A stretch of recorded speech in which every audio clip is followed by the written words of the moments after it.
Second day in Mysore. Afternoon నుంచి మేము Karanj lake అయితే వెళ్ళాము. ఇక్కడ బోట్ షికార్కి అయితే వెళ్ళామన్నమాట. సెల్ఫ్ బోటింగ్ అయితే ఉంది చేసుకునేది. సో మాకు అది కొంచెం ఎందుకు అనిపించి ఇంకా బోట్ నడిపే వాళ్ళ దాంట్లోనే వెళ్ళాము. పర్సన్కి 100 రూపీస్ అయితే తీసుకున్నారు. ఇక్కడ వాటర్ ఫౌంటైన్ ఉంది కదా, అదంతా తీసుకెళ్ళి మళ్ళీ రిటర్న్ అయితే తీసుకొచ్చారన్నమాట. ఇక్కడ చాలా బాగుంది లేక్ అదిని. ఇక్కడ నుంచి అయితే మేము మళ్ళీ డైరెక్ట్ జూకి అయితే వెళ్ళిపోయాము.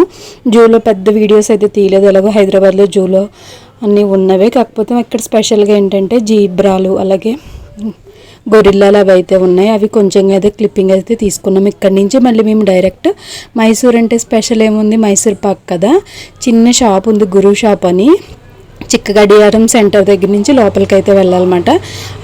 అక్కడ చాలా ఫేమస్, వీళ్ళ పూర్వీకులే మైసూర్ పాక్ని అనేది కనిపెట్టారంట. సో అక్కడికి వెళ్ళి ఆ స్వీట్స్ అవి తీసేసుకుని ఇంకా రూమ్కి అయితే వెళ్ళిపోయాము. ఈ వీడియో నచ్చితే కనుక లైక్ చేసి షేర్ చేసి తప్పకుండా సబ్స్క్రైబ్ చేయండి.